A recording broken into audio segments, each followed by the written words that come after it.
Hi friends. Hi Sarah. Hi, Spa. Welcome back.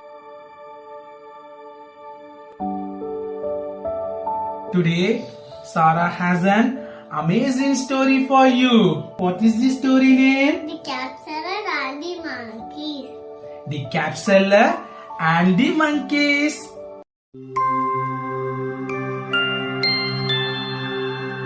Are you ready? Yes. Yes. The capsular and the monkeys. In a village there was a capsular. He had many beautiful cats. One day he was sitting under the tree and soon fell asleep. There were many monkeys on the tree.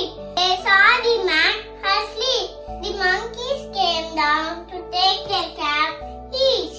When the capsular woke up, he saw the monkeys wearing the caps. The capsular found that the monkeys are imitating him.